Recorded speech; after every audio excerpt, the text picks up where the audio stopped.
नमस्कार दोस्तों, मैं भीम बास्फोर आप सबका स्वागत करता हूं आज की मेरी इस वीडियो पे। सबसे पहले आप सबको स्वतंत्रता दिवस पर ढेर सारी शुभकामनाएं। आज का दिन हम भारतीयों के लिए बहुत गर्व का दिन होता है, लेकिन मैं आप सबसे गुस्से में हूं। क्यों? क्योंकि हर स्वतंत्रता दिवस या 26 जनवरी में हम क्या कर रहे हैं? डीपी बदल रहे हैं, तिरंगा का लगा रहे हैं, स्टेटस लगा रहे हैं, जो 24 घंटे में अपने आप बदल रहा है और हमें लगता है कि हम आज़ादी मना लिए।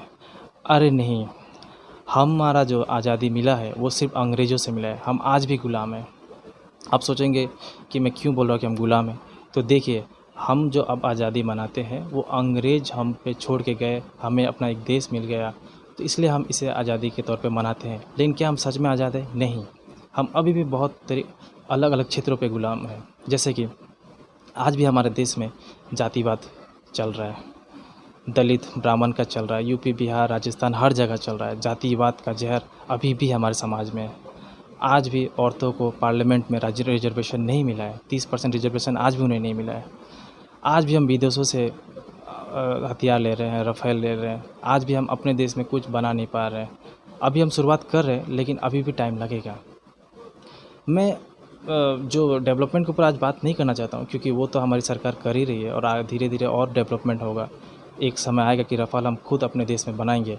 लेकिन आज मैं कुछ और अलग बात कर रहा हूँ। अलग ये कि हमारे देश में ये जातिवाद से हम आज़ाद कब होंगे, गरीबी से आज़ाद हम कब होंगे, महंगाई से आज़ादी हमें कब मिलेगी, बेरोज़गारी से आज़ादी हमें कब मिलेगी, धार्मिक जो दंगे होते हैं उससे आज़ादी कब मिलेगी हमें आज़ादी चाहिए। आज़ादी हमें हर तरह से चाहिए। आज देखिए, 10 बजे के बाद क्या आप अपने बेटी या बहन को भेज सकते हैं? नहीं, बाहर घर से बाहर आप भेज ही नहीं सकते। अकेले तो बिल्कुल नहीं भेज सकते। क्यों? क्योंकि आपको भी पता है कि अभी माहौल सही नहीं है। और एक चीज़ मैं बताना चाहता हूँ कि आज के दिन हम सब भारतीय हैं, सब इंडियन हैं, लेकिन बाकी दिन क्या हो जाता है? कोई हिंदू बन जाता है, कोई मुसलमान बन जाता है, कोई बंगाली बन जाता है, कोई बिहारी बन जाता है, कोई नेपाली बन जाता है। क्यों? हम हर दिन भारतीय बन के क्यों नहीं रह पाते? इसी का तो फ़ायदा नेता लोग उठाते हैं। आज देखिए, असम में अगला साल इलेक्शन है, फिर बिहार में, फिर बंगाल में भी इलेक्शन है, तो क्या होगा? दंगा होगा। दंगा कौन कराएगा? नेता ही कराएंगे। क्यों कराएंगे?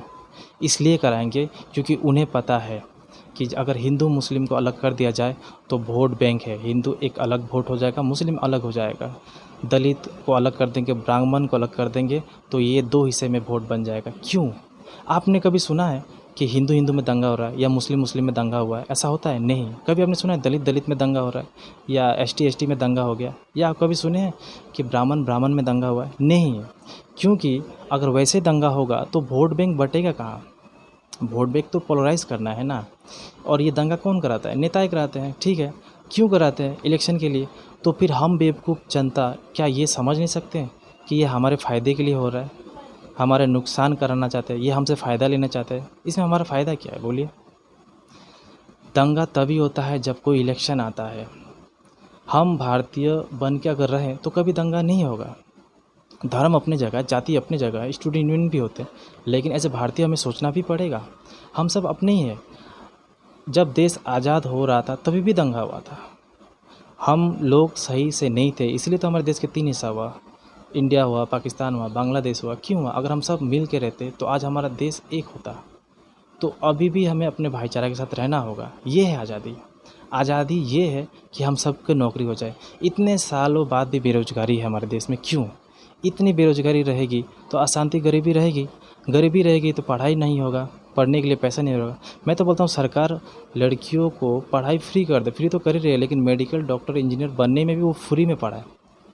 आप समझ रहे मैं क्या कह रहा हूँ? मैं चाहता हूँ आज़ादी, और आज़ादी तब मिलेगी जब बेरोज़गारी ख़त्म हो जाएगा, जातिवाद ख़त्म हो जाएगा, धर्म ख़त्म हो जाएगा देश से। धर्म रहे लेकिन धार्मिक दंगाएँ ख़त्म हो जाए। मैं तो चाहता हूँ कि जितने धर्म गुरु हैं, हिंदू और मुस्लिम के या क्रिश्चियन के, वो अपने अपने लोगों को समझाएँ कि दंगा से बचे। इलेक्शन समय तो बिल्कुल ही नहीं। इससे किसी का कोई फ़ायदा नहीं होता है सिवाय नेताओं का। और एक बात मैं आपको बताना चाहता हूँ कि हमारे देश में 2 चीज़ों का सुधार बहुत ज़रूरी है। पहला, हमारे देश में ये स्टेट स्टेट में पुलिस नहीं होना चाहिए। एक ही पुलिस होना चाहिए, इंडियन पुलिस बोल के, ठीक है? और उसका अलग अलग स्टेट में ब्रांच होना चाहिए, जैसे Indian police Assam branch, Indian police Bengal branch, ऐसा होना चाहिए। और इन सब को कंट्रोल करे प्रेसिडेंट या फिर स्टेट के गवर्नर, ताकि इन पुलिसों का राजनीतिकरण ना हो। तभी देखिएगा क्राइम ख़त्म हो जाएगा देश से। उसके अलावा मैं ये कहना चाहता हूँ कि हमारे देश में हर 1 लाख लोगों के लिए सिर्फ 130 या 140 पुलिस है। ऐसे कैसे होगा? पुलिस में ज़्यादा से ज़्यादा भर्ती कराया जाए। और जो हमारा कोर्ट है, पूरे देश में एक सुप्रीम कोर्ट है, ऐसे कैसे होगा? पूरे स्टेट में एक हाई कोर्ट होता है, ऐसे कैसे होगा? इसलिए तो कोर्ट कम है, इसलिए तो केसेस बहुत साल तक चलते रहते हैं। जो बहुत मीडिया में आ जाता है वही केसेस सॉल्व होते हैं, जैसे कि राम मंदिर का हो गया, ट्रिपल तलाक हो गया, लेकिन बाकी केसेस सॉल्व नहीं होते। इसलिए मैं चाहता हूँ कि हर डिस्ट्रिक्ट में हाई कोर्ट बने और हर राज्य में, हर स्टेट में एक सुप्रीम कोर्ट बने, ज़्यादा से ज़्यादा जजों की नियुक्ति हो और ये जातिवाद धर्म के जो दंगे होते हैं इसको ख़त्म किया जाए, तभी देश आज़ाद होगा। सबको नौकरी मिले। और एक चीज़, ये जो फेक न्यूज़ फेसबुक में चलता है, कुछ दिन पहले आप देखोगे कि बेंगलोर में भी दंगा हो गया फेसबुक को लेके। देखिए, कोई भी आपका अकाउंट हैक करके कुछ भी लिख के दंगा करा सकता है। इसलिए जितने लोग फेसबुक में है या व्हाट्सएप में है, ये इतना ध्यान रख ले कि कोई भी दंगा कराने के लिए फेक न्यूज़ चला सकता है, तो कोई भी खबर को सही ना मान ले, ठीक है। और सबसे ज़रूरी है, हमारे देश में एकता तभी रहेगी जब हम भारतीय बन के रहेंगे। आज भी जहाँ मैं जाता हूँ, कोई भी बाइक गाड़ी हो गया, उसका नंबर प्लेट में स्टेट का नाम होता है, एएस या डब्ल्यूपी। आई इंडियन नहीं रहता, आई नहीं रहता। किसी भी दुकान में देख लीजिए, बहुत बड़ा एड्रेस होता है, दुकान के नीचे उसका एड्रेस होता है, लेकिन इंडिया कहीं नहीं लिखा रहता। जबकि छोटा देश और गरीब देश जैसे भूटान, नेपाल है, वहाँ भी हर दुकान में उस देश का नाम होता है, हर गाड़ी के व्हीकल्स नंबर प्लेट में उनका देश का नाम रहता है। तो ये होना चाहिए। आज़ादी बहुत मुश्किल से हमें मिली, बहुत कष्ट करने के बाद बहुत लोगों ने अपनी जान दी, बहुत सारे हिंसक तौर पे भी क्रांतिकारियों ने हमारे लिए लड़ाई की, अपनी जान गंवाए। अहिंसक तौर पे भी गांधी जी, नेहरू जी, लोगों ने, सरदार वल्लभ भाई पटेल ने हमारे लिए लड़ाई लड़ी। तब जाके ये दोनों के वजह से हमें, मतलब हिंसक और अहिंसक क्रांतियों के वजह से ही हमें आज़ादी मिली। लेकिन उसके बाद क्या हुआ? अंग्रेज़ तो चले गए, गोरे अंग्रेज़ चले गए और काले लोग, जो काले मन के लोग जो है वो अभी भी है हमारे देश में। जो नेताएं हैं, बहुत सारे ऐसे नेताएं हैं जो हमारा इस्तेमाल करते हैं। देखिए, सच्ची आज़ादी तभी मिलेगी जब देश में दंगे बंद होंगे, धार्मिक भेदभाव बंद होगा, जातिवाद ख़त्म होगा, औरतों के साथ भेदभाव ख़त्म होगा। जब सबको नौकरी मिलेगा, औरतों को रिजर्वेशन मिलेगा, तभी देश आज़ाद होगा। जब लड़कियां भी रात को सड़कों पर घूम सकेंगी अकेले, तभी।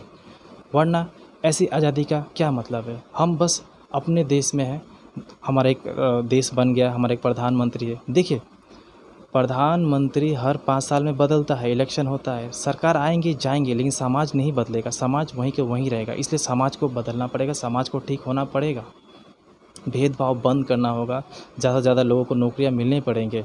और मैं एक बात बता देना चाहता हूं कि जितने भी जाति के स्टूडेंट यूनियन है या जितने भी पार्टी है, वो तो कहती हैं आप इसको वोट दीजिए, उसको वोट दीजिए, लेकिन वोट देना आपका अपना इंडिविजुअल राइट है, आपका अधिकार है। एक बाप भी अपने बेटे को नहीं बोल सकता कि इस पार्टी को वोट दो। आप किसे वोट देते हैं ये बहुत कॉन्फिडेंशियल होता है। इसलिए वोट जिसे भी दे, आप बिल्कुल सही सोच समझ के वोट दें, तभी हमारा सरकार, देश बदलेगा, सरकार बदलेगा। और सबसे ज़रूरी बात है कि औरतों को रिजर्वेशन मिले, धर्म की लड़ाई बंद हो। मैं बहुत गुस्से में आज था, लेकिन प्यार से आप लोगों से बात किया। मैं चाहूँगा कि अगले साल जब हमारा देश में स्वतंत्रता दिवस मनाया जाए, तब तक ये जो महंगाई है, गरीबी है और ये जो जातिवाद है और जो भेदभाव होता है, धार्मिक भेदभाव, वो बंद हो जाए। कम से कम ये सब बंद हो जाए, ठीक है? तभी हमारा देश, हम बोल सकें कि आज़ाद हो गया है। इसी की छोटे बात के साथ मैं आप सबके साथ विदाई लेता हूँ। जय हिंद।